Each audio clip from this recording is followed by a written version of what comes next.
Just you're a little bit low.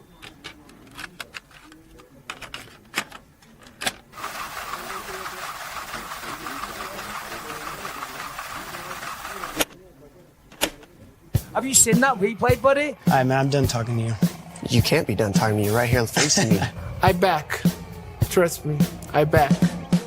Dana! 60 G's, baby! But I'm not impressed by your performance. It's normal. Come on, guys. It's normal. You'll do nothing. You'll do nothing. I'm the man of the hour, Joe. Too sweet to be sour. What you see is what you get, and what you don't is better yet. I'm the women's pick. I'm the men's regret. And if you win against Chael Sonnen, you made a bad bet. I don't have much left to say other than you have seen nothing yet.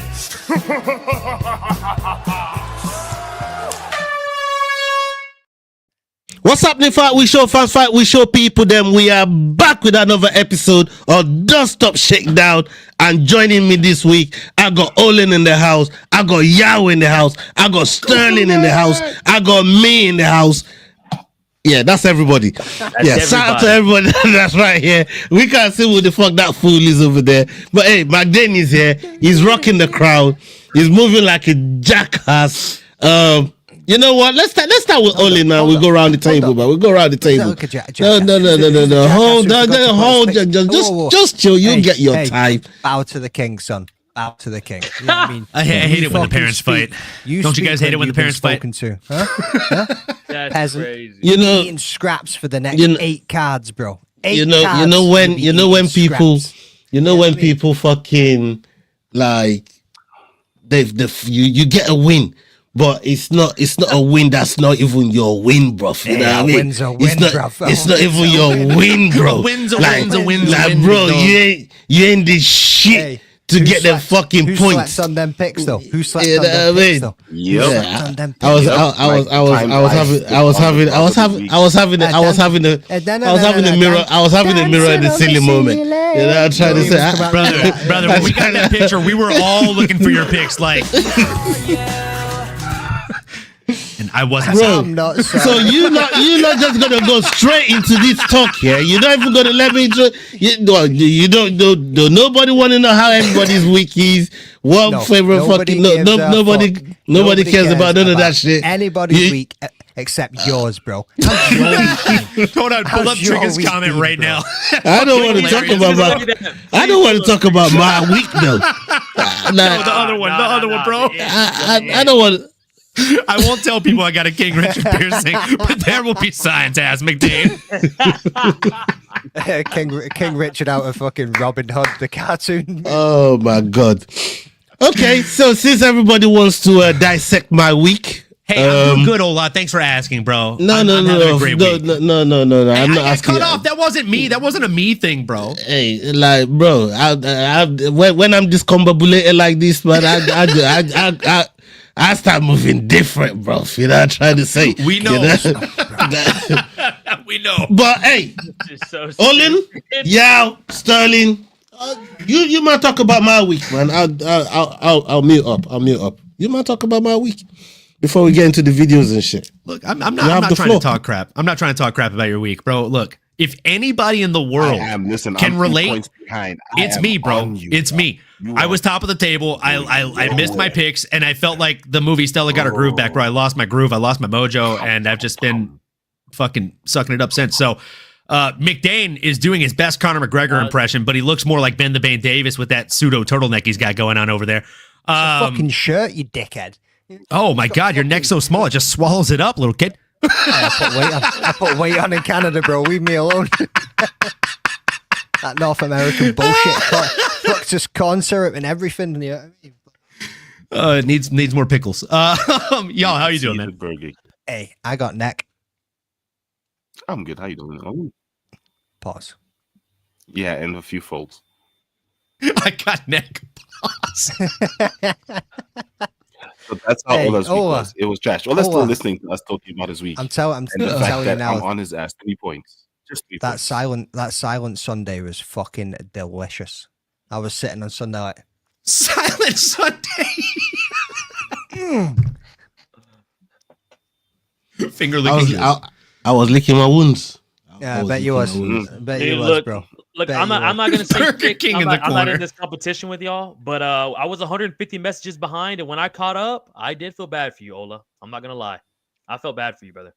I know that had to sting, especially with this guy catching you now, because now you're kind of. See if Sterling's feeling bad for you, that's when you know you done fucked up. I felt bad for you, brother, because now this motherfucker's on top, and then I saw the leaderboard. It's kind of, unless this motherfucker just has a shit night, which I hope happens, it's probably not gonna happen.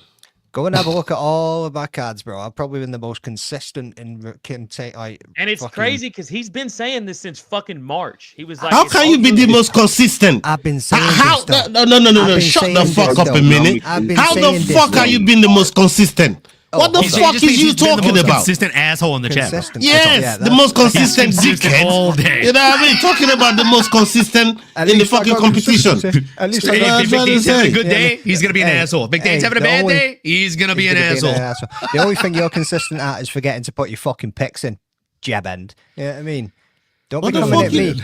What the fuck are you talking about, man? What's that got to do with anything? You ain't consistent about McDane has been waiting for you to miss a week since the beginning of time, so he can laugh in the corner like Skeletor all fucking Sunday. Robert, you honestly don't know how long I've been waiting for this. Yeah, I mean, I was on the phone with Ola. This dude was in the middle. You know how long I've been waiting for this? Woo, I'm about to make a name for myself here.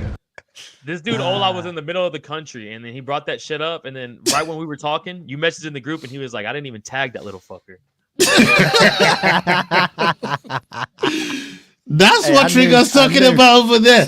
Like, bro, I said to Sterling, didn't it? Like, I on purpose didn't tag that fool. I tagged fucking Osterberries. I tagged Osterberries. That needs to be a t-shirt spelled like Western, that. Bro. Western, I thought we were. No, big up Western, man. Big up Western Mass Climber, man. Big up yourself, man. You know what I mean? I like Western. Yeah, man. Like fucking. I was like, no. I'm shouting Osterberries today, man. I'm gonna leave my din where it is, and McDane can find his own way to the fucking stream. You know? Hey, bro, I'm on the fucking. Bro, if I was on the motorway with you, McDane, I'm dashing you on the side of the M1, bro. You're walking home, bro. Like that's one of them fucking situation right there. I found that I ain't fucking trying to listen to McDane from when I send that fucking text in all the way to when the show gonna start. I'm not listening to McDane. I'm not even fucking. Did you hear him then, boys? He's my driver. Mm-hmm. What are you talking about? I'm the king. Because I'm the king. What the fuck said that? You just said that. You said you dashed me at the side of the M1. That means you were driving me, son. No. You were begging a lift. I wasn't. You begged the lift, bro. You was begging a lift. I dashed you out of my car, bro. I fucking was begging a lift, you know. You know what I mean? You was begging a lift, man. Dash out of the fucking car. It's one of them. But anyways, hey, listen. I had a terrible one. Look, hey, for the likes of Olin, you know, even McDane that loves a little fucking bet. You know what I mean? Even McDane that loves a little bet and sleep here and there. You know what I'm trying to say? That was the upside, but it's still a makeup for the 6 points that I dropped. That was a 6 pointer. The comments are amazing right now, bro. That was a 6 pointer. That was the perfect timing. I mean, that was the most perfect timing. My peaks went as far back as your hairline, bro. Like it was non-existent, bro. Yeah, my peaks went as far back as your hairline, bro. You know what I mean? Non-existent. You know, I tried to say, fucking come for me. Fucking bold fraud. Get the fuck out of here, man. You know what I mean? What's wrong with this guy? Podcast, we talk about hairline so much. Yeah, especially when it comes to that fool. You know what I mean? Did you see Spawn's earlier comment? What is Spawn? He said hairline straight out of Turkey.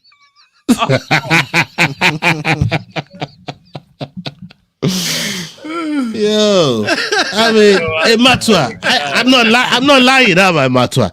If my fucking pics was non-existent, like fucking where's Cross's hairline? It's non-existent. So I just gave him the right answer, innit? You know what I mean? I gave him the right answer, man. What do you want from me?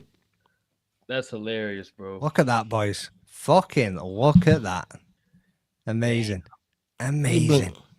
He bringing up old shit, blood. Man. Event points 0. Barbecue. You go fuck all, son. Look at that big fat fucking 0. Went down 1 point. Damn, dog. He got 5 points on me, man. 5 points. Hey, but the most points this event. I mean, it didn't mean anything, but hey, not bad. The dog of the week. I'm gonna be honest. Hey, who got the most points this weekend? Normally. Oh, Hey, that isn't even the top. That isn't even the top. Was that you, Olin? Nah, that yes, isn't sir. the top scorecards. Oh, you got the most points this weekend. Oh, fair play to you, Olin, man. No, that's not full up. That's not fully updated. But on that picture, I did. No. Hey, I'm taking the win either way I can, brother. There we go. I saw low-hanging fruit, kid. That's a good one. That's a good one. I was like, hey, it. let me change the perception here. I like it, man. I like it. Yeah, man. You gotta get them wins in where you can, man. Hey, Magdane. Hey, listen. Let me. Hey, well, go on. Speak to me, brother. Speak to me. Look, Magdane had a good week. He had a good week. Courtesy of the Fight Week show. Hey, tell your missus I said thank you. Oh, I'm sorry. Yeah. I'm sorry. I tied for top points on the fucking card. I ain't stop bitching about it in an arrow, but you know, like, what the fuck that shit got to do with me? Can we just talk about how Dogbot's really falling off? Oh shit. Trigger said dog boss getting yellered. Hey, what happened to Dogbot, man? Like, what happened? I don't think real talk. I don't think I've seen Yow's in Jax, control of Dogbot. That's why. I don't think I've seen Jax out of last place since week 1, bro. I mean, Magdane said it's happening again, and when it happened again the last time, I ended up bottom of the table. Do any of you see me or see Jax overtaking me? History repeats itself. You see, this is what Magdane's waiting for. And in Jermaine's history, in Magdane's history repeating itself. Hey, if you're anything like me, you set multiple reminders on your phone. End up where Dogbot is. Hold up, there's 8 cards planned left. Yeah, that's it. Fuck, bro's only 30 points behind you, son. He has got every chance in the world of catching you up. Bro, I'm 5 points only behind 20 you. behind, baby. Who's got more probability? I'm 5 points behind you. Yeah, I've been the most consistent motherfucker all fucking season. And you're gonna tell me how 8 cards? How in 8 cards? Hold on, shut the fuck up a minute. You're gonna tell me 8 cards left to go. Jack's got every chance in the world to catch me. Like, what kind of fucking delusion are you trying to sell yourself, dog? You know what I'm trying to say? Let me wake you up from this fucking delusion you're in, brother. You're in a mad delusion. Hey, look, enjoy your win. You had a good week. But shut your fucking mouth, you'll do nothing. You'll do fucking nothing. Oh, I'm doing everything. Get the fuck out of here. Get the fuck out. Boom. Hey, this guy pushing them buttons, man. He's pushing them buttons and they're fucking literally and figuratively, folks. Fucking, you know what I mean? He's fucker try me, bro. This fucker try me. Hey, Sterling, come back down here, man. Anyways, man, let's Masters of the Universe is right. We need Steve, the security guard, to come out here and separate you two. Oh, shout out! This is Jerry Springer episode right now. Shout out, Steve, man. You guys feel like you're battling for custody of those points. All right. The lie detector test determined you are not the father. To absolutely nobody. Hold on. The double champ does what the he wants. Pull up Mike. I'm not even gonna mention your name. But how you on YouTube trying to sell catalytic converters, dog? Like, brother, it's stolen out. Shouldn't you be taking that to the scrapyard or some shit? Like, take it somewhere where they'll buy it off you. You're gonna nobody's buying that off you from here, bro. You know what I mean? Like, comments hilarious. That's crazy. Owen needs one. Get his engines to go. Hold on. What are you calling Carlsberg? Hold on. What the fuck is this? 7 times later. Thank you. Yes, I've been waiting. I've only just seen it, bro. I've been seeing red since this stream started, bro. Like, I've been seeing red since this stream started, man. Like, what the fuck you calling Carlsberg, man? Calm down, dog. Like, it's a nice drink. Like, why you gonna do that, man? Hey, you ain't gonna be like that, man. You ain't gonna be like that, bro. You know what I mean? Crossover said Ola was punching air. Ola was punching air when he realized he didn't put his picks in. Wish I could have seen it. Bro, you remember when you seen me have my actual reaction to forgetting to do my picks live on a fucking live stream with Zach Jelly? Oh, that was the worst live stream I've ever been a part of, dude. Dude, because I was in there for like 10 minutes and the energy was impeccable. And then next thing you know, Leroy comes out of nowhere and is like, "Mate, you didn't put your fucking picks in."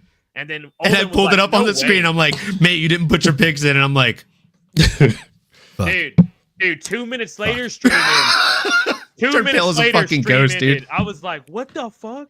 I went 2 shades whiter than McDane after I read that Bro, comment. hey, Sterling was saying to me when we had that phone call earlier on. It's like, yeah, we just wait for McDane, man. He probably be saying, I'm like, no, bro. Do you know that fucker there was fucking giving birth and still fucking sent his fucking picks in? Like, that ain't forgetting shit. That guy ain't gonna forget shit. You know what I mean? I just gotta wait for him to fucking mess up on the picks. But about him forgetting, I don't know about that. I don't think that gonna happen. But this brother was in the labor room with a baby coming to this world, and he sent his fucking pics before that baby got here, man. I know You know you're in the what I middle mean? of something. Maybe I gotta get these pics. I gotta get these pics over to fucking Leroy real fast, man. Hey, but boy, Doctor's telling her to push. McDane's over there on the other side. Like, what do you think of this dog, babe? Yeah, it's one of those. It's one of those. Yeah. You know what I mean? Yusuf's a law plus 275. Kids coming out. Anyways, I'm gonna It's a girl. I'm gonna draw my Fuck sorrow women's with MMA, this. bro. I'm going for the top. Hold on. Don't do one by yourself. Oh, this one for Masters. This one was just for Masters, man. You know what I mean? I'm gonna do one with you, bro. I'm doing with you. Hey, Masters. Don't do shots alone on here. Hey, he's not doing he's not drinking a Carlsberg now. He's been called out. No. I'm drinking my Carlsberg. It's here. I'm just doing a shot. Bro, Masters has been calling you Carlsberg for probably 2 weeks now. I've been waiting for you. Oh, really? Yes. I've only just caught it, man. I hear you, Carl. Hey, listen. I hear you, Masters. I hear you. Hold on. What the fuck's this? What the fuck? Carlsberg on his rants, Burger King in the corner hacking into his stream. This shit is crazy. Hey, McDane's over here trying to have it his way. Crazy, Somebody give Masters a fucking promotion, bro. No. Masters is a legend, bro. Nah, man. No, hey, listen. Salute to you, Masters, man. Big up yourself, bro. You know what I mean? Where's Sterling's Capri shot? Dude, Sterling, I don't know if you saw last night, but people were asking me to do an impression of you during certain wins of the card. We were doing a breakdown. Did you? I definitely need to go did. watch it. I need to go. Wait, you did a stream last night? Yeah. You did a prediction show? Oh, hey, I'm gonna go watch this shit. I did the reaction show last night. We're gonna do predictions tomorrow. Can I get like a pre-show of one, maybe so other people can go back and watch? No. Come on, dude. Give me a pre. get my dick wet right now, at least. You'll get it wet when you watch the replay. There's only hold one, on, we got some topics. one replay. Yeah, let's move on from Sterling's before Sterling demonetizes my whole fucking show. You know, I try this. No.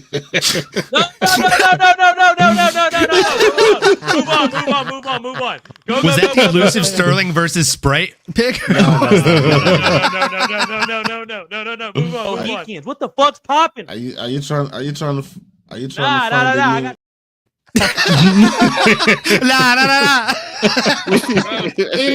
I was about to drag that car out the back, man. You know what I mean? Like, no. I was trying to stand your fucking base. Stand your fucking base, mate.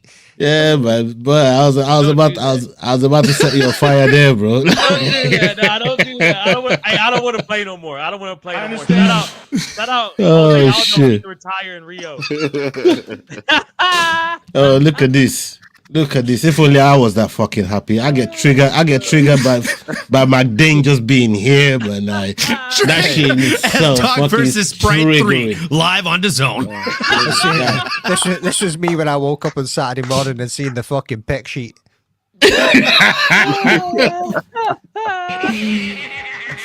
Hey, for 20 minutes. Lying in his bed in the morning. I knew that shit was in the fucking folders for a fucking reason, man. I knew it was there for a reason, you fucking wanker. You fucking wanker. I swear to fucking God. I can't believe you fucking done that, man. Oh my day. I saw that there and I was like, what for what purpose? Why is yeah, now I've seen it. Yeah, okay. Hey, listen, for 20 minutes, you've had your time, Magdane. 20 minutes. Yeah. Okay. Can we go on with the show now? Let's get the show. I forgot we had a show. Yeah, I forgot we just shit. You know what I mean? Like 12 minutes ago, you want to spend this whole show dissing me? Like, cover. I said I was going to come here and take my medicine. I ain't say 20 minutes worth. God damn it. You know what I mean? Here for that. Fucking 20 minutes, man. Jesus. Like, every single one of you have 5 minutes. Anyways, let's go on to these topics. just before we do. How'd your picks go over?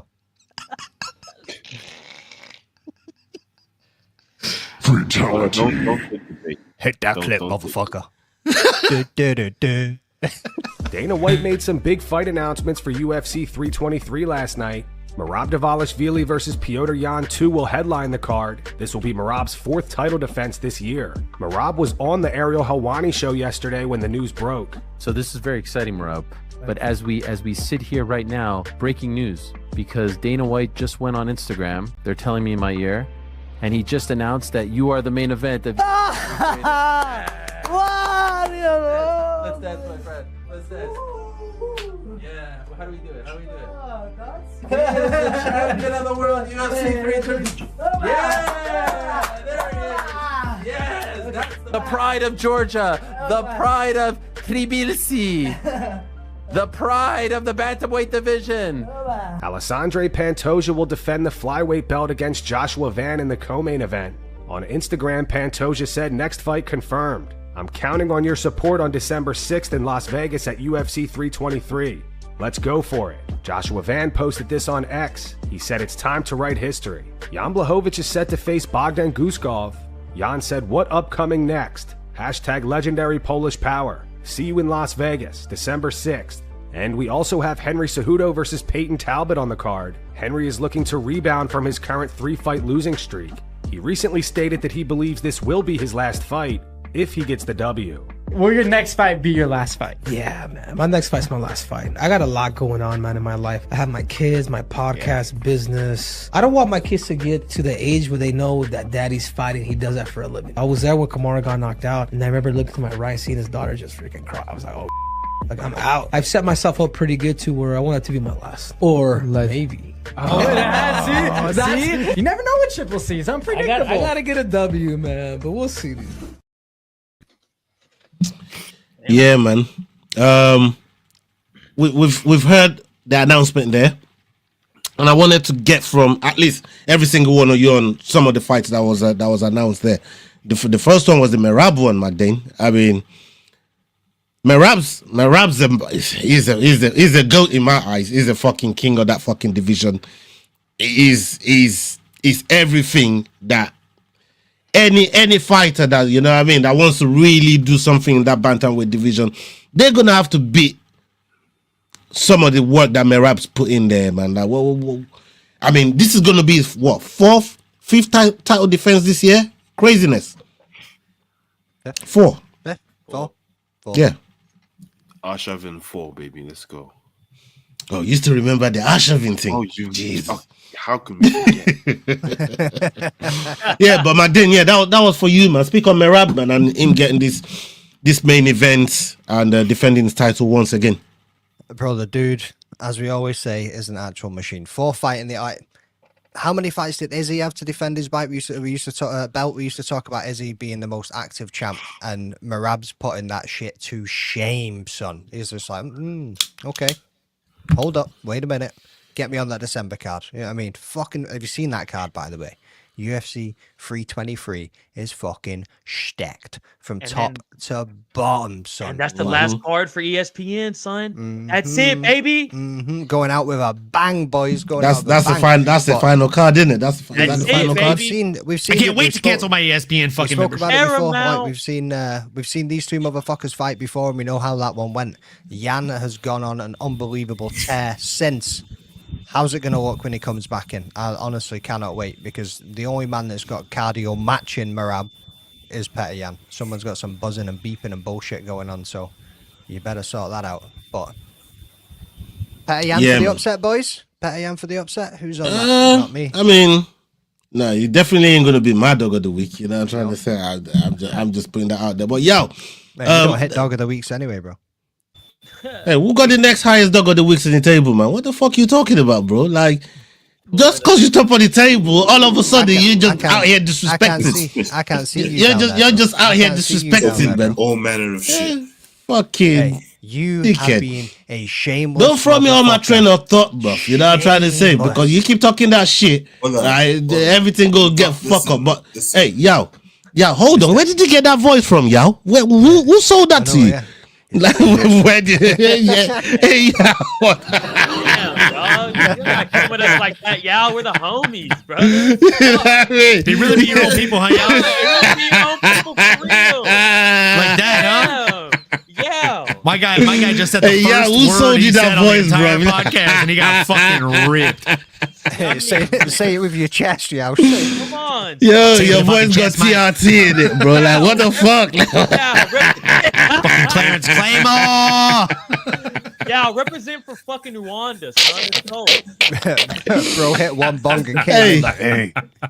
Come on. Anyways, y'all was saying it was about to diss me, but go on, y'all. Y'all hit the dab and turned into Ricky Bobby right now. Car felt real good. Car handled real nice. Go ahead, y'all. Go ahead. Shake a bake. There's a reason right now McDane has him on top of you. It's indicative of the table. Pause. Why are you gay? What the fuck is you talking about? Why are you gay? What's this gay talk you talking about, bro? I couldn't let that go.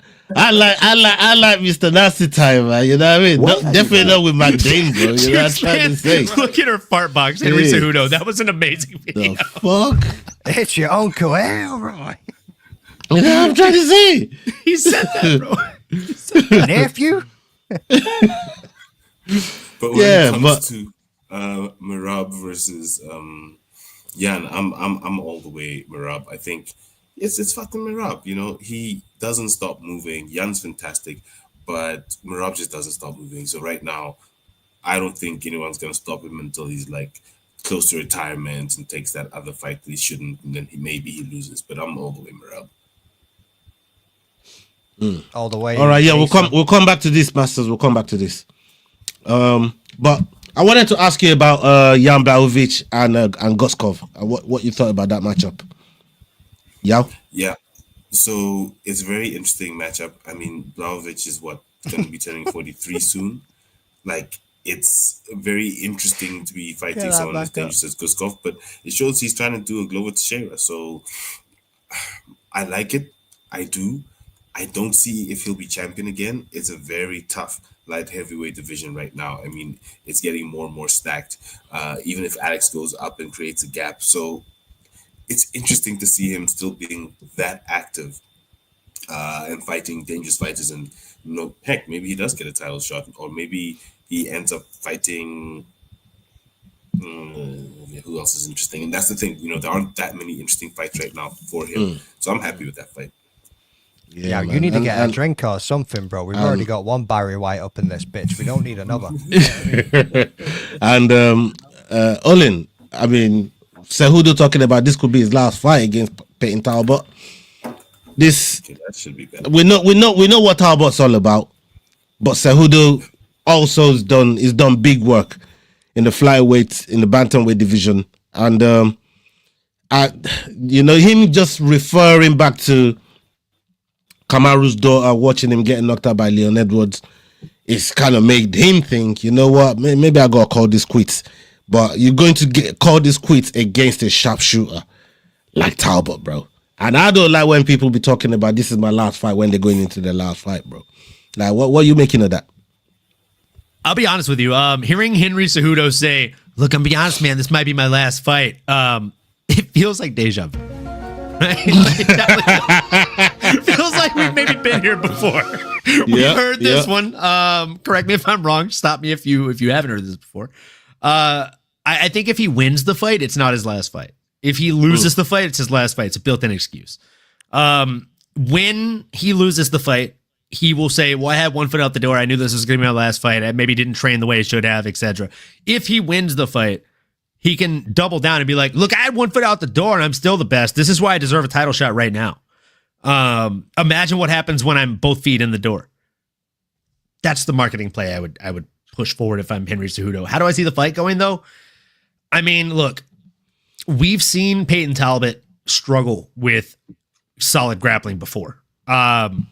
We saw it when he got big brothered in there for the first loss that he suffered. And I think that the guy standing across from him, Henry Cejudo, is a much better and far more elite level grappler, especially from a mentality standpoint, than Raoni Barcelos, who took his undefeated record away from him. This is a stylistic nightmare for Peyton Talbot. However, across from him is also a stylistic nightmare in Peyton Talbot, because Peyton has long range. He knows how to use it. He's very sniper-like. He's almost Conor McGregor-like in the shot selection that he chooses. Very patient, which is something that Henry will probably take advantage of. He'll push forward. He'll try and pressure him early on to take away that patience. But I truly think in my heart of hearts and in my brain of brains that if Peyton Talbot is able to keep the fight standing and fight his fight, not relinquish his patience when Henry pours on the pressure for the first 3 to 6 minutes, he can win this fight. It's a winnable fight. It's 3 rounds to my knowledge, which plays more into Peyton Talbot's threshold than it does to Henry Cejudo's. Henry's tailor-made for 25-minute fights. So I think to beat somebody like Peyton, he needs a 25-minute fight. Whereas for Peyton to beat somebody like him, he needs 15 minutes. I like Peyton in this fight. I don't think Henry retires unless he loses. But I do also think he loses. So good riddance. You were fun while you lasted. And that's my thoughts. And Sterling, I'm gonna come to you with Pantoja and your boy Van. I left that for you on purpose. I appreciate that. I mean, Van. I mean, we've seen the elevation since our boy Energy put some whooping on him, right? Well, we've seen the elevation, right? He learned, and he learned good. You know, Energy said, "You're gonna learn today, son." Energy's a bad motherfucker. And but the opportunity falls to Van. The opportunity falls to Van, and for somebody as vast in experience, knows what they're doing, like a Pantoja. How do you see your boy Van, you know, handling the occasion, handling the pressure, handling, you know, what Pantoja is going to bring to the table? Like, how do you see him dealing with it? Bro, I'm biased as fuck. I'm going with Van 90% just because he's from Houston, Texas. This is one time. This is one time I'm going to really please ask you to be objective. Okay, not biased. Video. All right, Thank you. But look. If you let me finish right there, I was about to say, but here's the thing though. Okay. Pantoja could be one of the greatest not just 125ers, one of the greatest pound for pound fighters we're ever going to see in the UFC. This dude's a bad little motherfucker. Don't do it, Matua. Don't do it. And it's after you look up that video, you should Google Blue Waffle. Oh, it's cool. Y'all just keep fucking talking while I'm talking. Go ahead. It's the most biased fucking answer I've ever heard in my life. Please, spit it out. Well, if you would shut the fuck please, Sterling. up, get to it. I can Continue, Sterling. Don't mind these dickheads. Don't mind these dickheads, man. Now watch this drive. Rude wankers. Continue, Sterling. And I'm telling you, it's Pantoja's like this generation's like Demetrius Johnson coming up. Where anybody I saw fighting against Demetrius, I was like, there's no chance I'm gonna pick him. Like, why? Why would I pick against this guy? So like. Even though Van's my fucking boy, I just gotta know reality at some point. It's like when Derek Lewis fights Ciryl Gane. I knew we were probably fucked unless we pulled off some Volkov shit. I knew going into that we were probably gonna what was gonna happen. But I just gotta go with my dog on this, bro. I'm gonna go with Van, but if you told me put my fucking life on it, It'd be hard to go against Pantoja. No, and after I that, can respect Pantoja that. should fight Merab. I was gonna ask y'all boys what y'all think about that. I think if he beats Van, I think Pantoja goes up and fights Merab. Pantoja. Ooh, Pants versus Merab is fun, but he's I don't think I don't think the only way Pantoja spoke and this is it. This is what Pantoja said. The only way I entertain that fight is if Merab comes to 125. Why don't they meet at 130? So, no, bro, there's no way Merab. Pantoja is not even. It's too much risk. There's a lot to risk. But no, like what I'm saying is Pantoja, bro. bro. You don't put a belt on the line. It's a win-win. Like you do it for a pseudo BMF belt. And listen, you know what? I want that. I'd like a BMF at 130 for them to. A catchweight BMF title. Catchweight BMF, fucking, nothing to do with the undisputed title. Marquee card or whatever the fuck they're calling him on the Paramount. Yeah, I wouldn't mind that. Meet at 130 for what? Lunch? For a BMF belt, so that no guy loses stake in their game, but they still get to see who the best is. They still keep their undisputed belt. I want the stakes. I want double champ status on the line. But I mean, like how does Max raise the stakes and put his BMF belt on the line when he fought for the title? This is the problem. Like, this is the problem, though. This is the problem, though.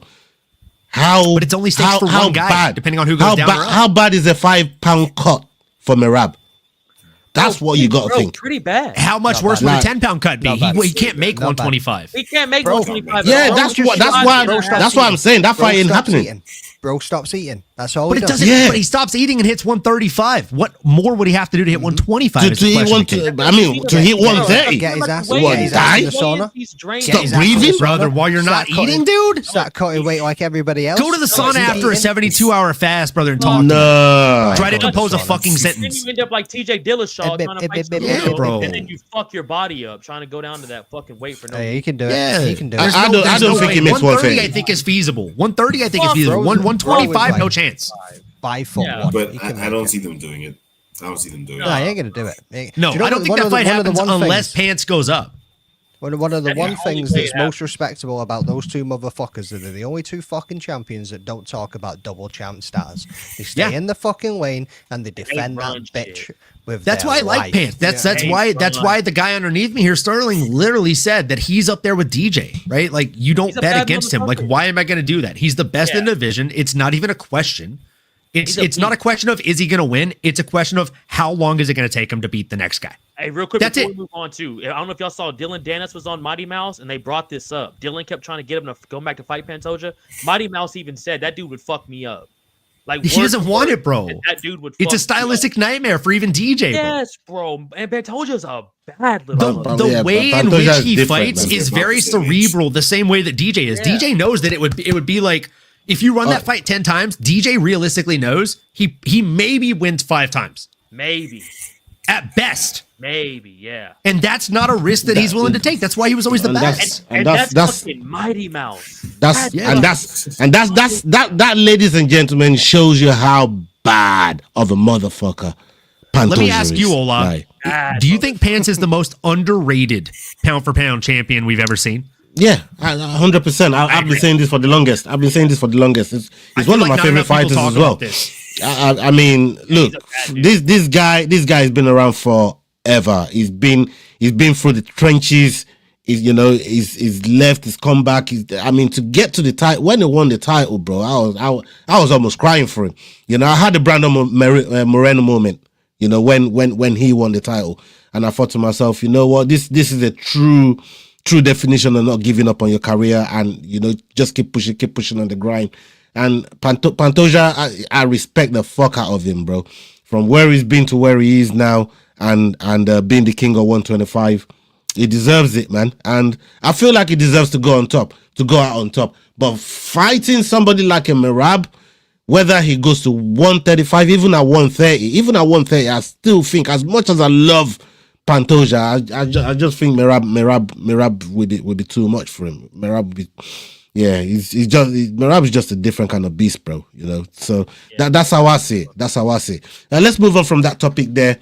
We're going to be keeping an eye on that card. Before we do, Masters here says, I tell you what, a lot of people don't realize it's harder for fighters to get in the GOAT conversation now. We always say competition level now is way higher than previous eras, and he's going to write some more shit. But he's right. Yeah. Like, literally, you don't even need to write any more shit, brother. Bro, Like, we don't recognize people as being There's the next comment. Pantoja. We don't recognize people as being the GOATs anymore because we look at the people that fucking got us to the dance and where we are now, and the people that were the veterans of the fucking game. We look at them in higher regard to the people that are going against people with probably more skill level now than what we've ever seen before. Because it used to be people that had certain skills. Now it's MMA all the way the fuck around. Do you know what I mean? Bro, watch Dana people White were Contender specialists. Series. People were specialists.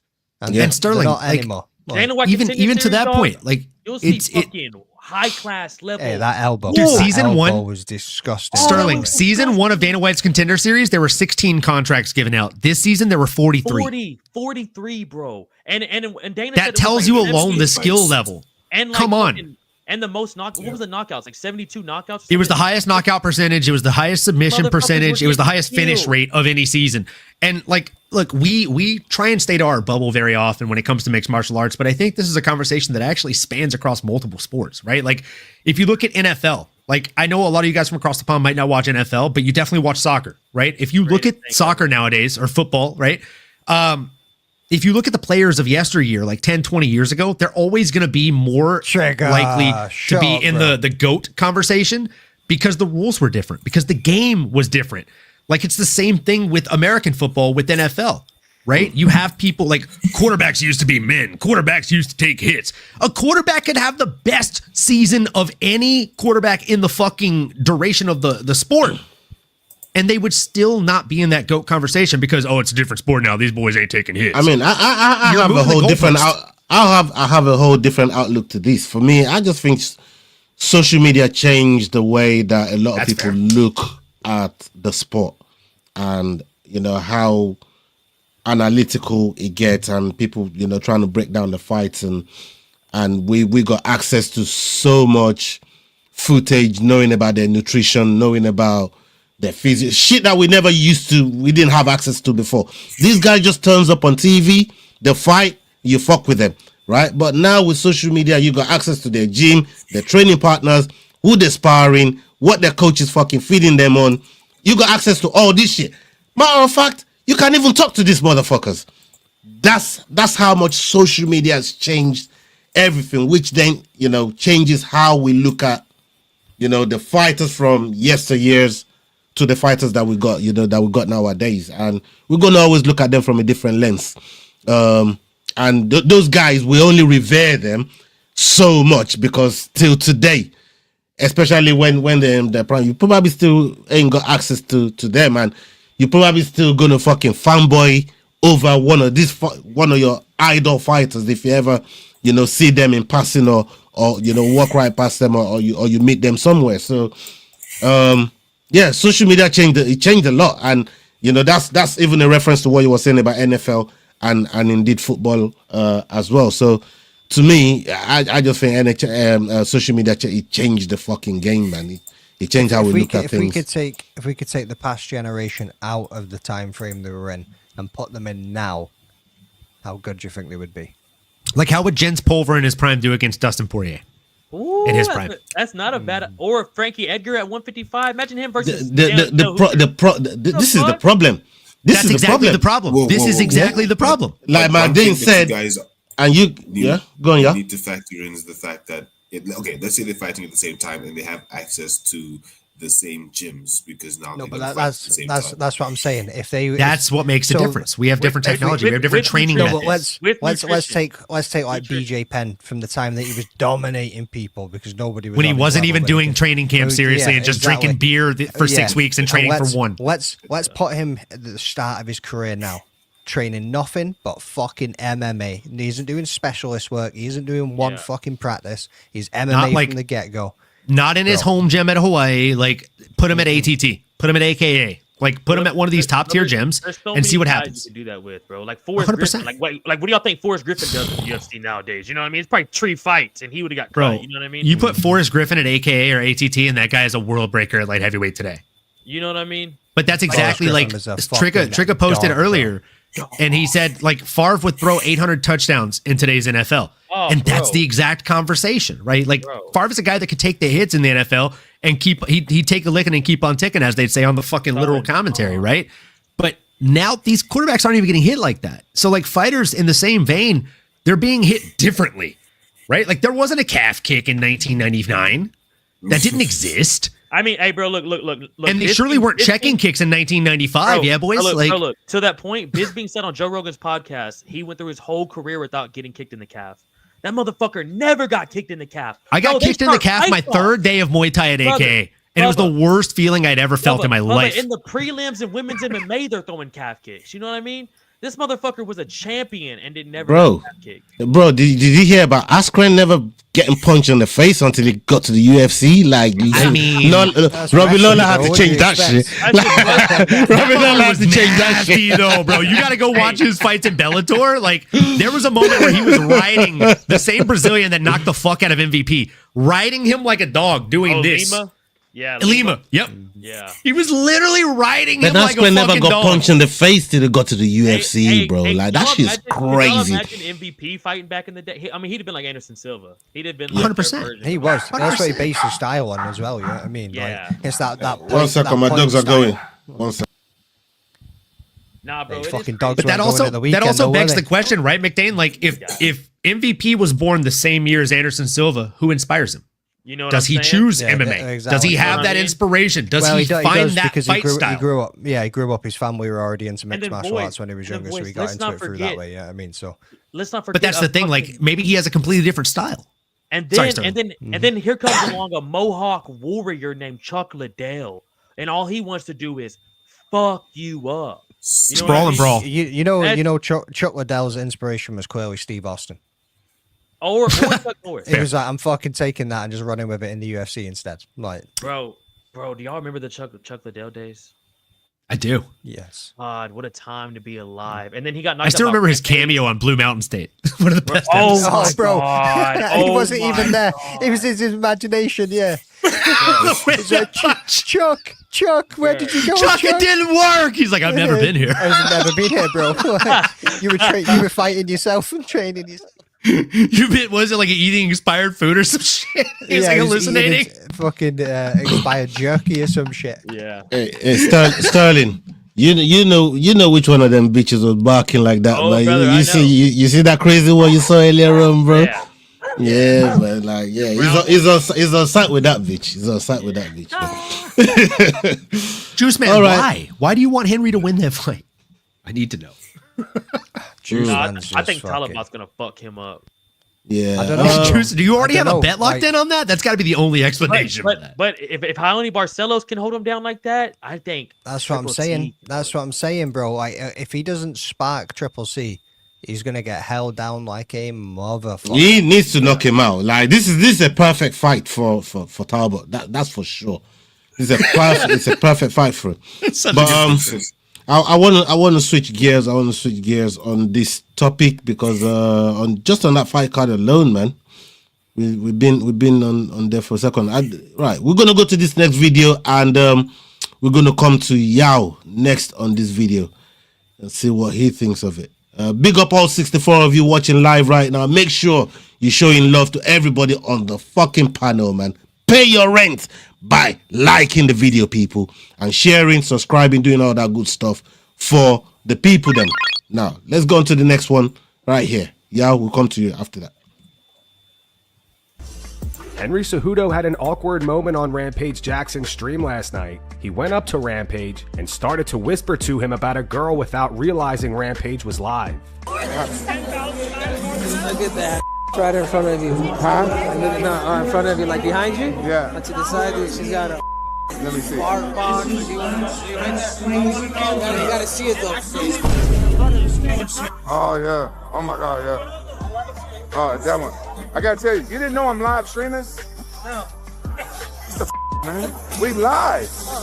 I thought you knew. We've been live the whole time. Really? Yeah. I'm a streamer now. I'm not a fighter no more.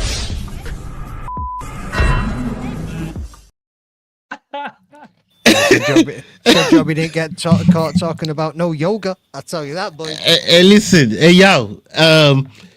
Number one, have you ever been caught in them kind of situations there where the mic wasn't really off, or you didn't know you were still live, or somebody else was still live, and they talking some other shit? Like, that was one hell of a fucking awkward though, right there, bro. That shit was awkward. You know, if you check the first, I mean, the moment you start talking, it throws me the fuck off, y'all. Like, what the fuck's going on here? this shit throws me the fuck off. What's happening, y'all? What's the opposite of getting kicked in the nuts? Because I think that happened to y'all. Fucking, it's like his fucking balls just dropped. Fucking the Adam's apple's working, stream, brother. What's going on right now, brother? What the fuck happened to you? No, he's not. Let me talk about finished this fight. He's not finished in about 4 weeks. That's the problem. It's all built up, poor guy. He's in a fight camp. Oh my days, yo. Anyways, continue, please. I'm fighting for my life over here tonight. Oh. Yeah, continue, Go, yeah, go. What the question was. Cejudo fucking talking shit while man was still live. Like, you ever been caught in one of them situations, or you don't know? Literally that exact situation where I started podcasting. There was a sound engineer, and I was sitting with my co-host, and I looked over and said something almost exactly as what Cejudo said, and then I was like, "Oh wait, but the mic is on. This exact mic." And then I looked over at the sound engineer, and she looked at me, and she's like, "No, don't worry, I'll get rid of that." And I was like, "Okay, cool, thank you." You got lucky there, man. Said, like, almost verbatim, so I'm not going to repeat it. And that's why recordings are better than going live, boys. Yeah, you can edit that shit out. That's, you know what I mean? That's crazy. Hey, with a voice like that, you know this man eats ass on the first date. And everyone after. Oh, for fuck's sake! But hey, Olin. But what do you think with this whole Rampage? Obviously, saying, listen, I ain't no fighter no more, but like, I'm a streamer nowadays. The camera's always on. We on go every time. Like, he's got this clip on his heart. Like, whenever he's out and about moving, like he's always on the job. He's always on job, man. Like, but Cejudo talking all that craziness there about some other girl's fathers and shit. I mean, is it that deep, considering what we see Rampage do on his live stream with them Thailand bitches? But you know, I tried to say, yeah, we see what you do, Rampage. We see what you do, Rampage. I mean, the only person that I think drinks more shots on live streams than me is probably Rampage Jackson. And the only person I've seen say more off the wall things than Sterling is probably Rampage Jackson on a live stream. And I mean, dude, you want to talk about being crazy on a live stream? Your son almost killed someone a couple months ago or a month ago on a live stream. This guy's talking about a fart box. That's okay, bro. Like, Henry Cejudo is exactly. He's like, not that deep, is it? He's like, look, I'm just saying, Henry Cejudo's a 5'2" little gnome. He saw a girl. Her ass was probably the same eye level as he stands, and I mean, it's hard for him to ignore. So he's calling it out to his boy. If anything, I think Rampage probably should have told him that he was live to make sure he knows. Wait a minute. That way he's not getting caught on candy camera. There's something I got to ask you there. Is it Rampage that's calling Cejudo a 5'2" little gnome, or you're calling Cejudo? Oh, it's me. It's me. 100%. You're calling Cejudo a 5'2" little gnome. Oh shit! Okay. I'm just saying, bro. Hey. Like, the dude's a little fucking gremlin, bro.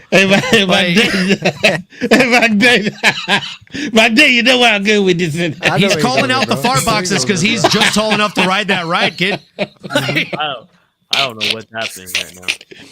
The pot kettle in this situation is so fucking crazy. I don't know what's happening right now. You never know what's going to happen, bro.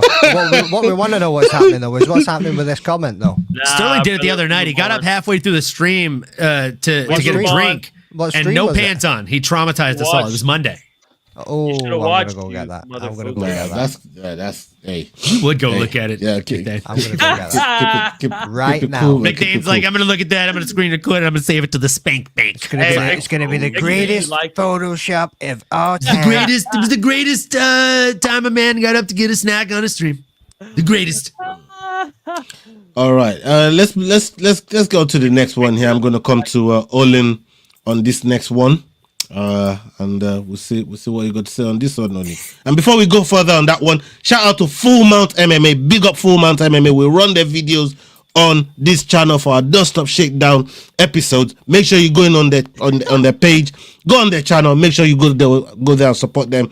They be supplying us on a daily with MMA news, MMA content, combat sport content. So make sure you go over to Full Mount MMA and check out their videos. All right, Olin, we're going to come to you straight after this one. Let's hear it. Alex Bejeda believes John Jones is willing to fight him. They are both currently 38 years old, and Alex wants to make the fight happen sooner than later. In a recent Q&A, Alex said, "I don't think so because that's something he said in interviews he wants. I think he's on a certain age that's a little elevated for the sport like mine, and we don't have time to waste.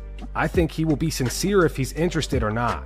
This is MMA. Those who know my work, I always say in my interviews that you either lose or win, but I'll do my best and prepare myself well to come out with the victory. Results and records are not on my control. Sometimes we do things, and people who have to validate that don't do it. I'll only do my job, and if they think I'm the best or number 2 or in last place, that's not in my control." So, Olin, I mean, you've been very, very concerned about this White House card. And since Alex Pereira Poatan won that belt back against Ankalaev, there's been increased possibility that John Jones could very well be the guy to... because now John Jones is looking... The one guy that everybody say, "Hey, be gone, hey, we don't want you around here no more." Now it looks like he's the one that has the most options, and Dana White might just have to crawl on his hands and knees to go back to John Jones and begging for the opportunity to fight in the White House. What do you think? I think John Jones is becoming a 6'4" Henry Cejudo, brother. He talks about retiring. He takes some time off. He comes back. He's like, maybe this is gonna be the last fight for me. It's an annoying shtick. But I also said, if Alex Pereira wins, loses, or draws in his fight that he had 2 weeks ago, he will fight John Jones in the White House. He will take a longer time off than he has typically, and he'll fight John Jones. Why does that fight make sense? If you're Alex Pereira, it makes sense because what do you have left to do? You've already beaten some of the greatest. You've already had a title run, 2 now, and you've already kind of made a name for yourself in that division. The only thing left to do is to go up a 3rd division, become the first triple champ in UFC history, if at all possible. And I mean, even if the belt isn't on the line against John Jones at the White House, it's a legacy fight. If he beats John Jones, he goes down as arguably one of the greatest of all time in our history, at the very least. Yeah. For John Jones, if I'm John Jones, I'm salivating at the mouth for this fight. You're talking about a guy who has subpar grappling in comparison to what you bring to the table, and you have a vast reach advantage on him. And typically, like, nobody knows how to use that stylistic and like lengthy reach the way that John does. So betting wise, John Jones wins this fight. Fan perspective, I'll watch. Like, I think it'll be a fun fight.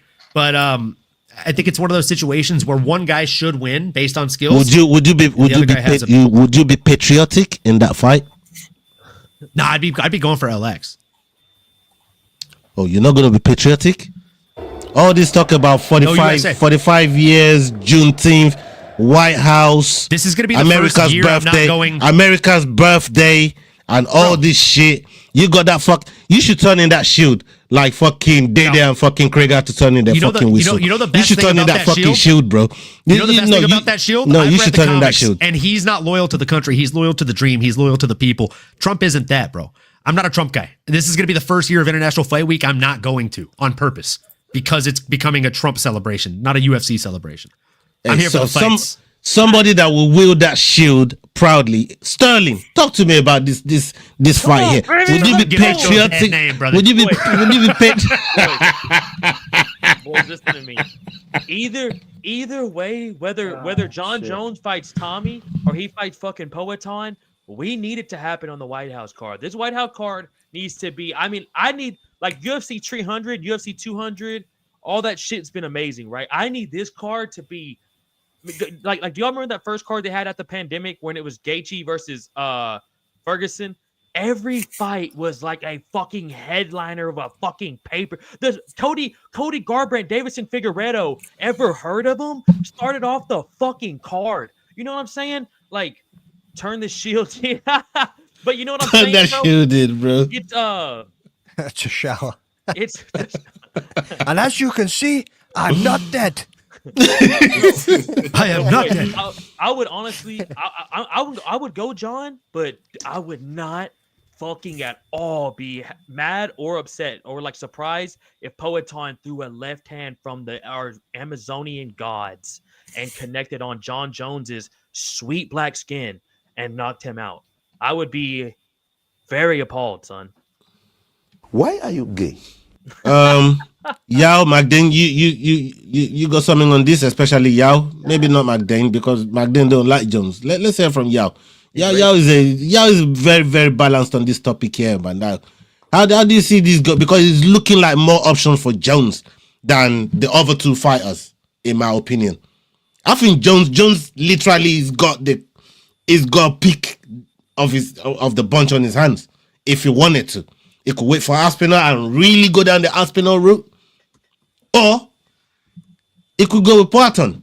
I'm just saying the options are there for him, is what I'm saying. I'm not saying, I thought you wanted to know what this brother thought about it. No, what you fucking thought about it. I'm just building a scenario, and I want him to speak on it. You left no fucking meat in that scenario, brother. What do you think about it? Because I think that this is the way that it's gonna go. Here's the bone. My picks. I took the meat. Yeah. Sorry about that.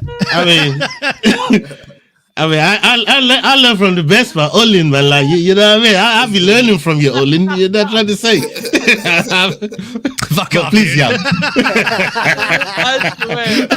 Yeah, you know you're terrible at that shit too, dog. You know, how you coming down with me, bro? You think I'm going down by myself? No. I'm snitching on you, brother. I've never been more proud of you, Ola. I've never been more proud in my life. Brother, I was part of the question, and halfway through the question, I'm like, what was the first part of this question? I'm like, so like, what are we talking about right now? Let me ask you a question, but build the narrative so that you can only answer it one way. Otherwise, you look very dumb. Yeah. Well, yeah, that one. But yeah, please continue, Yao. Make your own narrative, man. Don't go with mine. Poatan versus Poatan. Jones, White House card. Look, that's a very exciting fight. I think there's no better time. They're practically the same age. And John Jones makes a wonderful point. If he goes forth and defeats Poatan, he is then confirmed as the GOAT, because look at who he's beat. And his argument is, look, I'm going to beat the best. That's why I don't want to fight Aspinall now, because Aspinall's beaten those of his era, but he's not the best. He's not at the top. But Poatan is double champion, vying for triple champion status. He's a double champion. For him, it makes sense to take that fight. There is no other fight that he will take. Simple as that. So look, I'm 100% with John Jones taking Poatan on that one. Bro. Yeah, man. All right. We got another one here. Always said Ivanka Humpala.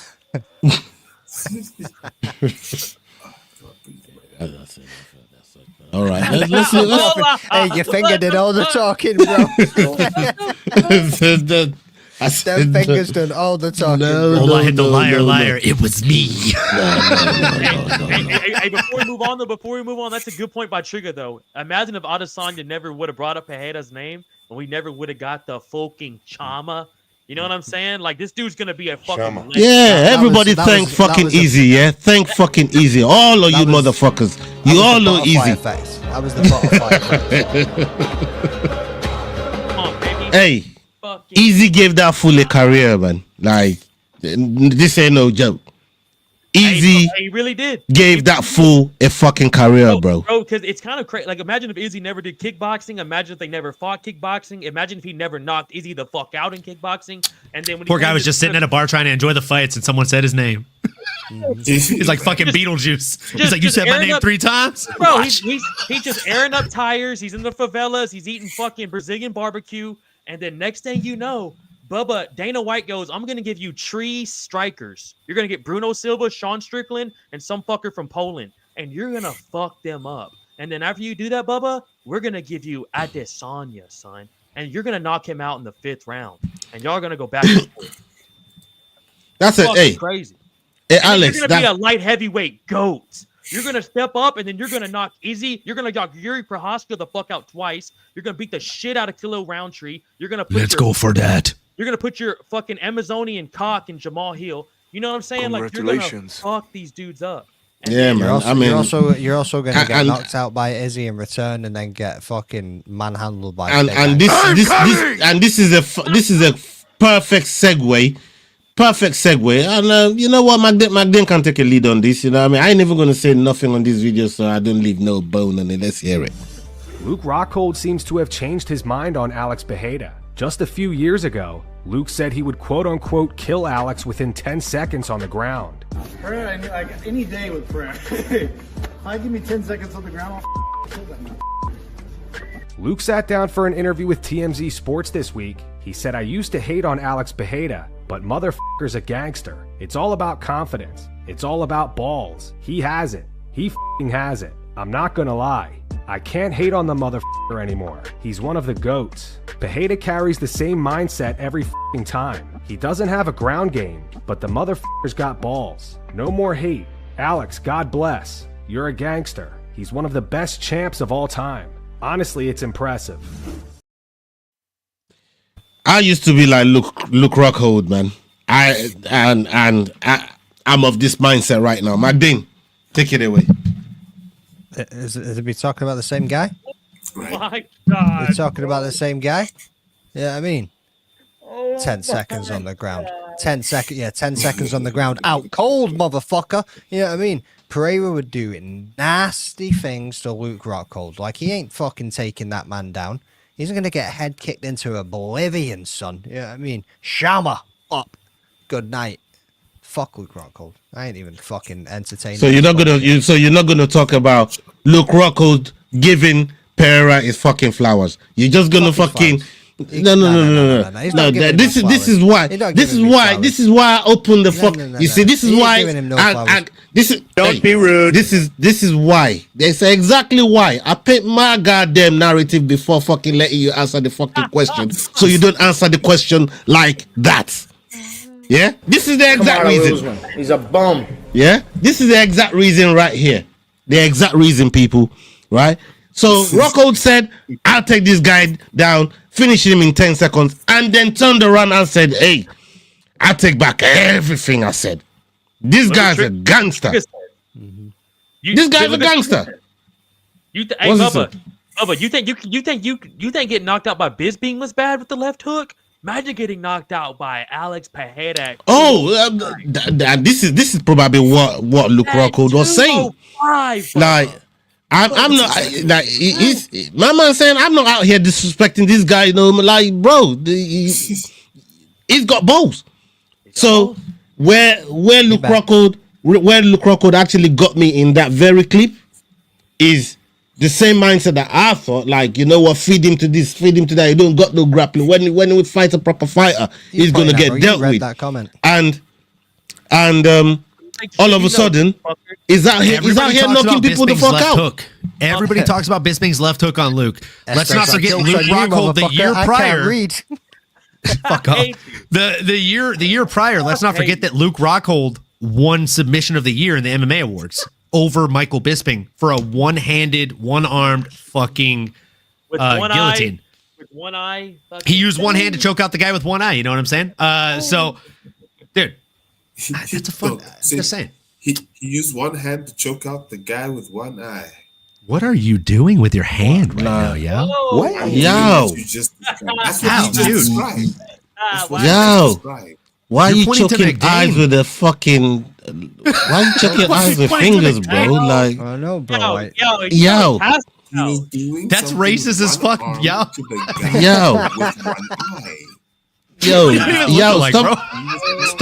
Stop talking about sticks and eyes, bro. Like, hold on, yo. Slow down. Pump the brakes. Yeah, slow the fuck down, yo. Masters of the Universe almost made me shoot water out of my fucking nose right now, bro. Medicine for this motherfucker. You know what I mean? Can you pull up that comment from Masters? There's only one eye in Bisping. Fucking pokes and eyes. Like, no, stop. Stop. You guys got to stop, man. Fucking hell. Taking it. Someone's got to let him know. Fucking Ricky Stanicki is a classic, bro. You guys got to stop this shit. He's fucking hair. He's double dicking it. What are you double dicking? What are you doing? Fucking hell. This chat, man. The chat's crazy. Hey, you guys are one of a kind, man. I fucking love you. I love our community, bro. I fucking love our community, man. Our community is fucking savage. Love you guys to fucking hell and back. Big up on yourselves. Yeah, are you still offering your couch when we come over to South Africa, brother, or what? Whoa. Yeah, let's go. Yeah, you might wake up to him doing weird hand gestures. I am not going anywhere near Yao's couch. I'm not sitting on that couch, brother. If you get there and it's black and leather, leave. Fuck. Go get a hotel. I'm not going anywhere near Yao's couch, that's bro. That's the last sign, bro. Forget that. It just mirrors on the ceiling and shit on the bro. He's got a tripod set up and a leather couch. He's like, this is where you'll sleep. No. This is where you lay. Hey, Yao's couch, Leroy's dungeon, they all sound the same fit to me, bro. Don't want no parts of it. You know what I mean? Hey, fuck that. He goes off camera. Can I offer you a beverage? I fucking can't. He's ordering a new couch right now. He's like, it is black leather. Fuck. That's a pimp is right. Fuck you know. What is going on, masters? You need to slow down. Oh, fuck you know, man. Have McDane come over and pimp his couch. I'll bring my sticker collection, bro. We can add some decals to that bitch. Yeah. No, man. Hey, you man are moving mad. I swear to God. All right, let's go to the next one here, man. Let's go to the next one here. We'll come to Yao on this one, and Yao can speak on this, man. Yao can speak on this. Hunter Campbell has announced that Sean Brady will take on Michael Morales at UFC 322. On a recent episode of his podcast, Brady explained why he chose to accept the fight despite him being ranked number 2 in the welterweight division, while Morales sits at number 8. Whether I fight him now or I fight him later, I'm going to have to get to him eventually, so it. I'll get him out of the way now. Coming off beating Leon, and then I go and I take this risk of fighting this young up-and-comer. Once I beat him, I'm undeniable for the title shot after that. And that's what I'm just going to prove to do. I'm just going to become undeniable until they have to give me the title shot. And yeah, I'm not waiting around, bro. So like, I'm not trying to sit here. There's no perfect matchup in the UFC. Everyone's tough. Everyone hits hard. We're the best fighters in the world. So you got to be ready to fight any of them. And this is what they came with. And I said, yeah. Does it make you? So you have no hard feelings about how this whole played out, going from fighting the number 1 to now just having to fight back? It doesn't matter. No, because at the end of the day, the UFC doesn't give a about the rankings. They make the decisions at the end of the day. I go out there and I beat Michael Morales after just beating Leon. They can't keep denying me a title shot. You know what I'm saying? Like they make the fights. The rankings don't make the fights. The fans don't make the fights. The UFC makes the fights. So I keep going out there. I keep being undeniable. You're going to have to give me what I want regardless. And if not, I'm a fighter. I get paid to fight. I love to fight. So I'm just going to keep fighting until I get there anyway. Yo, how refreshing is hearing a fighter talk, you know, in the context that Sean Brady just spoke in regarding this fight against Morales. What's your take on it? I think more fighters need to have that mentality. It is tough. 100%. Because you have the Ian Garys of the world who say, I don't want to fight down, you know, that type of story. But then when it suits them, they fight backly, you know. But to say it, I think, is important because that prepares you for any fight that comes at you. You'll never take a fight lightly because you know it's always to get you back to where you should be. And once you start helping out the organization by taking the fights they need you to take, you're a perennial contender somehow. When that gap forms, you're there. Look at Moicano versus Makhachev. All of a sudden, boom, he's fighting for the title. He didn't win, but when you become reliable like that, the organization loves you and you have a longer career. So I'm all for him fighting down, but that's a dangerous fight because Michael Morales is an absolute monster. That dude is insane. So I think it's brave, and yeah, let's see what happens. But I think I've got Michael Morales in this fight. Olin, what about you? What's your take on Brady fighting Morales, and how do you think the fight's gonna go? Man, this is one of the more exciting fights that's been announced recently. Sean Brady is one of these guys that if you close your eyes while you're listening to him speak, he sounds a lot like Eddie Alvarez, right? It's wild how much those two sound alike. They train together, they fight very similarly. In my mind, I feel like this fight, if I had to describe it in a kind of simple term, I would say it is Floyd Mayweather versus Manny Pacquiao, or Floyd Mayweather versus Canelo Alvarez. He got one right when he was just old enough for him to beat him, and he got one when he was just young enough to beat him. And I think that for Sean Brady, he's at the perfect time in his career to fight a Michael Morales that's very young, very fresh, still a little wet behind the ears, right? When it comes to his UFC tenure. And I think if there's ever a time span where Sean Brady can beat a Michael Morales, it's the here and now. It's 2025. If he waits another year, even two, it's just going to get harder for him to win that fight. So I've got Sean Brady. I think he's picking up this fight at the perfect time. And I think we're going to see Michael Morales suffer his first UFC loss and then come back and probably not lose until he gets the belt wrapped around his waist. Sterling, you got something on this, or you want another topic? Shit, what else you got? There's options now? I got a topic here. Hey, I'll take a refresh. You got let's go. I feel like I'm just gonna repeat what these two boys just said. All right, yeah, that's why I asked you if. Hey, it's you're the CEO, baby boy. Yeah, let's do Max Holloway is not on the same page as Tom Aspinall. Earlier this week, Tom stated that he'd be willing to vacate the heavyweight title before fighting his friend Ante Delia. Delia just made his UFC debut last month and defeated Marcin Tybura via knockout in the first round. So my friend and training partner has just got to the UFC. He just got his first I saw win, and now he's in the top 10, which is like to get your first win into like he just beat a guy in the top 10. Oh, sick! Oh, nice. So like he's potentially like 2 or 3 wins away from like a title shot. How would this go? So the thing is, if I'd never won a title, I'd never touched gold before. I would we would have to fight because that's my dream. Yeah. But now I've done it, I would be like, I'll vacate it and he can have his time. Fair. Really? I wouldn't fight him. No chance. Fair. No chance. Damn. No. Props. He's one of my genuine friends. I would never there's some stuff to me that's more important than money and titles. And like I say, I've won the title. I've done that.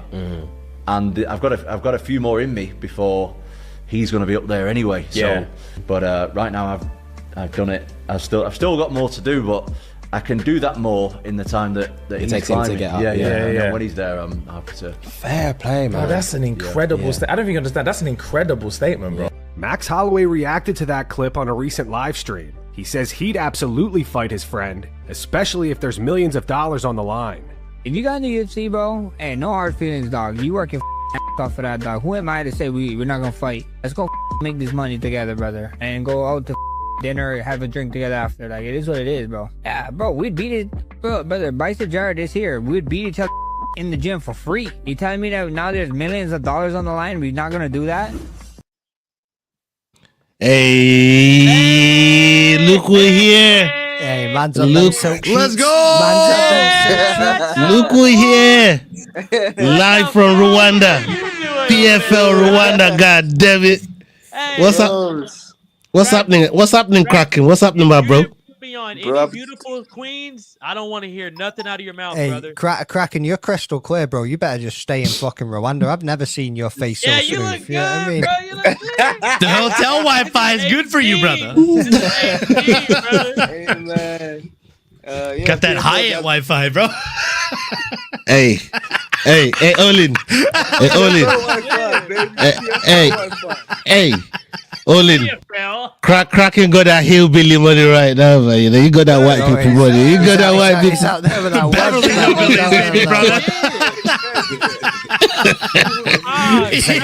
Ain't no hillbilly I met growing up had money like that, dog. You know this internet cost me £2.50. man. Kraken, you've changed, bro. You used to drink beer in the ghetto. Now look at you. You used to drink beer Who are you, bro? Who are you? Look at the way he's laughing. Like right Yeah, now, he's hey, this guy Last is time I living, saw he's this living man, his he best was being life, held man. hostage. Now he's all smiles. Hey, show me them khaki pants, bro. Show me them khaki pants, because we know you got them.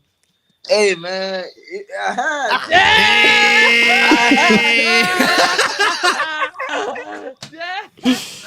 Hey, Kraken definitely pulled up, man.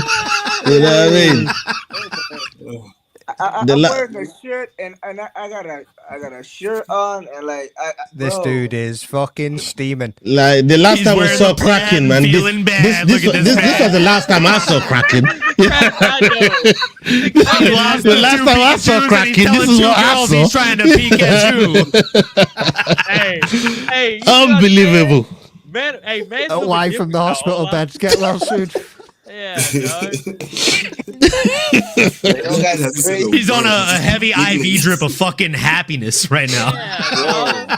Yeah, Kraken, you went full Connor on us, bro. Hey, man, like, Bro, I'd like to take this time to apologize to absolutely fucking no one. Out there living his white life. 60 G. 60 He's all, I spent 250 pounds. I feel like 60 G's, baby. They got my beer on the window, on the balcony. Come on now. Stay cold for you. You still drinking beer? Yeah, I have to drink beer, bro. Like, one of these days he'll graduate to whiskey. Yeah, but hold on. The question I wanted to ask you.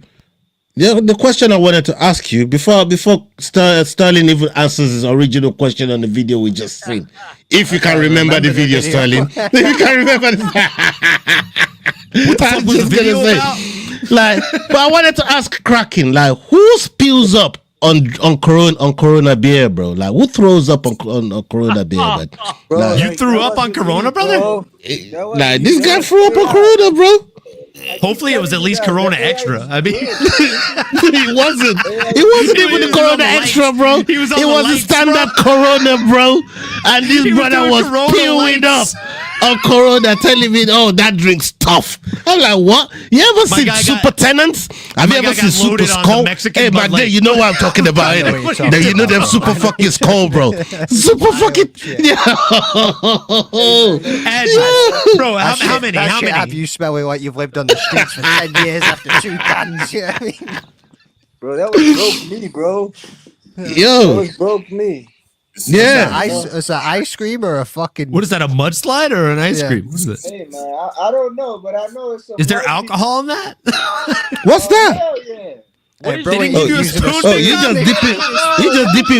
steady dipping fingers and licking. Hey, you my can guy, take you the gotta bro. get used to that life, dog. What the fuck? What the fuck is that? Kraken, you're making the only person that did something weirder with their finger on this stream was Kraken, bro. It took him 5 minutes. Yeah, you're good now. You're off the hook, big dog. Bro, this is the most shit I've ever seen.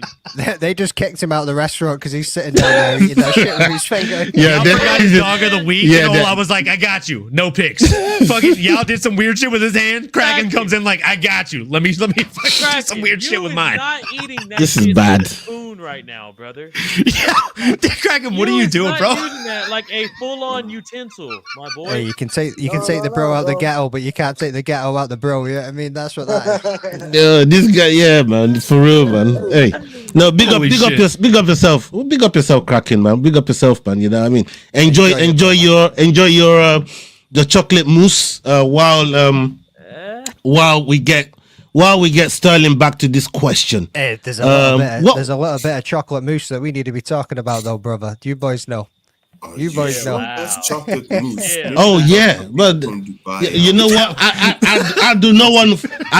I'm gonna come back to that. We definitely One gonna talk about that. ice cream. The other man's talking about a different kind of mousse. We're gonna talk about that. But Sterling, how do you feel about Tom Aspinall talking about him not wanting to fight his friend and try to make all his money, all the money he can make in the game, vacating, and now you remember the video? Because I wasn't sure whether you remember the video or the question. Dialed in, son. Kraken, you joined at a perfect time, dog. Because this is a fucking great subject here, and I'm not gonna lie to y'all. Max summed it up perfect at the end, son. If I'm sparring with you on the way up to come up to the UFC, if we get to the UFC, Bubba, if they offer me 20 and 20, we're fighting. You want to talk about millions? Son, I'll fight you till one of us die.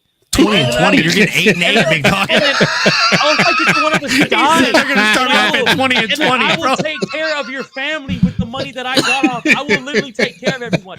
But listen to me. Hey, who says you're gonna win? about you taking about 5. Who says you're gonna win?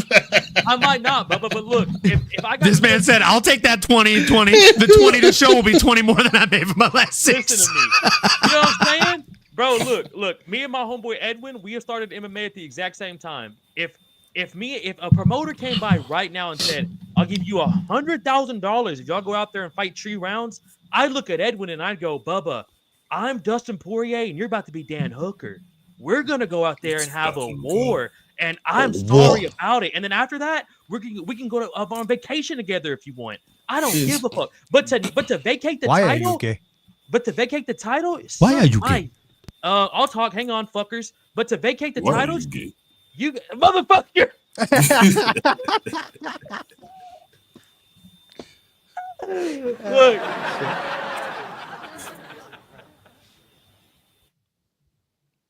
Anybody hear him? He's been hit by the Yowkers right now. You're on mute, Doc. You know, for real, you're on mute. I think he's. We're not joking. No, you're actually on mute. You're muted. We can't hear you. Are you sure you know? I know. Oh, now okay, he all right. unmuted me. Now he unmuted me. But look, before this little faggot pale fuck over there did that, I was gonna say, but to vacate a title, Hey, you got Aggie's only just fucking joined, bro. Don't talk to him about that. Like. Hey, I'm not talking to right, him. I'm good talking job, to your bitch champ. ass. But look, I'm 100% dog. You got me fucked up. I would fight McDane. I would pay to fight McDane. I'd beat the fuck out this Bro, faggot. I'd fight your ass for free. Don't you worry about that. I would Yeah, pay to fight you, bitch. That's the difference. I would fuck you up, and I would curse off your bitch ass in front of your family. I'd be And I would take care of them. This feels like Wish.com McGregor versus. I'd be MVP. I'd be MVP to your CM Punk son. You know what I mean? Bubba, I would literally treat you like Brock Lesnar, and you're fucking. Bro, you wouldn't touch me. You're too He's slow. over him. Brother. You're too slow, bro. Sorry, you didn't give a name. You left it there. I'm sorry, bro. It's too easy. I'm sorry, dog. You're like, you go. Just dangled in front. Look, fuck McDane. Kraken, would you do the same shit? Because I would beat the fuck out this Scottish kid. Bro, I would beat you up for free. We don't beat up your ass for free. Yeah, I mean, I would beat your fat ass for free. Kraken's like, I don't wake up for free, bro. Kraken, who the fuck are you talking to? Hey, no, that's my dog, bro. Don't you speak to him like that? Yeah, I mean, First of all, fuck you and Kraken. How about that? You said Kraken, Kraken, look, I'm the 11th beer on your Corona night, son, and you're gonna be in for a long day after that, son. So don't come at me like that. You need to represent South Africa. Hey, I like that one there, man. Hey, I like that. That was a cold bar from Sterling. That was a cold bar, man. That bar was cold, bro. I ain't gonna lie. Hey, I hear you, Sterling. But Kraken, like. You've heard what the guys are talking about there, like how's people leaving money on the table. You know, it's kind of talking the Merab talk, you know, with the Aljamain Sterling situation, but that's leaving a lot of millions on the table, no? You know what I mean? If you know, Easy did it with fucking Usman as well, right? And those guys, the amount of money those guys could have made. This is one thing I agree with Ali Abdulaziz. Alhamdulillah, big up that brother. Here we fucking go. He said, they asked him, what was your one biggest regret in all your career? And he said, Usman refusing to fight Easy because of the amount of fucking money that was on the fucking table in and around that time. You know what I mean? Oh my God, cracking that crack up. Oh, trigger. Kraken versus Kraken, coming to you on Paramount Trigger's Plus. the waste man, you know. I swear to God, Trigger's the waste man, but God damn. But yeah, I mean, for me, I don't leaving money on the table is crazy, bro. It's crazy. Yeah, crazy. Yeah. But like, let's take for instance, I think it's Volkov versus Sergey or Pavlovich. Yeah. You're muted. Yeah, but these guys are friends. That's the difference. Like Volkov and Sergey friends, like not like if Vicente Luque and Gilbert Burns. It's not like that. It's not like Merab and Aljamain Sterling. It's not like Usman and fucking Easy. You know, like that's the type of friendship that Tom Aspinall is talking about here with Delia. Okay, so, but like I said, like, you know, like if they wanted to do it, but like obviously, you know, you have to put yourself in that mindset of I'm trying to kill this guy. You know, I'm trying to take him out. I'm trying to take somebody's father. I'm trying to take somebody's father's life. And obviously during that whole ordeal, I would say something is gonna switch. You know, something is gonna switch, and we might have, like I said, like a Sergey Pavlovich versus Volkov situation where families are broken, gyms are separated, you know, like it's all of that. You know, so I would say, trust me when I say this, man. And I'm speaking this from a place of money. Corona. From a place of money. I'm speaking this from a place of money. I'm in Rwanda right now. Motherfucker's been using that corporate money for 2 days, and he's like, "We here." Hey, baby, we made it. Ola's got his hand lotion. Hell. No, Yao has his hand lotion. Yao's the one with the lotion today. Yao, don't do it, bro. Don't do it, brother. Kraken worked so hard to clear your name. But you said it. Come on, man. Like, we know S-Dog says like a poor pup ready to get rammed in the fucking ass today. What the? But like I said, man. Buzz. What are you doing? Leroy is gonna fucking... Leroy gonna cry, man, when the fuck Leroy's gonna get home from work, watch the episode, and be like, "What the fuck is this, man? Like, what the fuck is this? What the fuck happened This here? fucking guy. This fucking guy's just fucking saying shit right now. He's getting demonetized. Fucking piece of shit. Kraken, bro, it's black on black crime right now. You're making our people look bad. This is what not Martin died for. When you think Martin Malcolm died for this? Martin who? Man. This Martin. one is for I call him Martin. Mandela. Y'all know him as MLK. I know him as Martin. Sorry. You're the That's MLK to y'all, but that's Martin to me.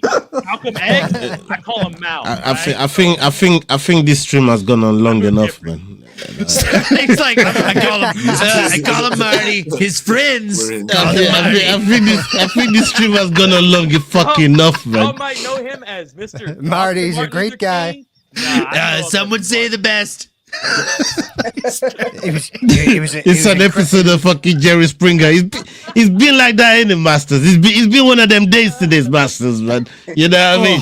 They got my petty fucking episode, boys. They got my petty fucking meter, man. It's been one of them days, man. And big up my boy Kraken. Test determined. You are not a subscriber. You need to smash that bell. Let's go. Yeah, man, for real. Hey. Olin, do you want to do that plug? You know what I mean, for everybody on the chat. I know the energy you bring when you do it. Let's hear it. Let's go, folks. Look, if you've stuck around for this long, whether you've been here for the whole hour and 32 minutes or you just tuned in 1 second ago, we'd really appreciate it if you locked in and subscribed to every single person on the channel. You can see the names scrolling at the very bottom of the screen, but just in case you missed it, it is the Rambling Dad. It is the HeadKickPod, aka Kick Him in the Head. You got myself, MMANomaly. You got Aggie the Kraken. You got S-Dogs, MMA Talk. And you've got the host with the most, the leader of the Fight Week Show crew, Ola himself. So make sure you are subscribed to the Fight Week Show. All the other names at the bottom, like Making the Walk, etc., crossover. Make sure you're showing them some love as well. Like, comment, subscribe, smash the bell for notifications. And if you can leave a comment on the most recent video on some of these channels, it would mean the absolute world to us, folks. Really appreciate it. Olin smashes it out of the park every single time, man. Up until the next video, people. McDane was sitting on that button for fucking 45 seconds. We're out. Salute. Hey guys, this is John Anik from the UFC. You're watching the Fight Week Show. Please subscribe. Not now, but right now. Subscribe to the Fight Week Show. We'll see you guys on the road soon.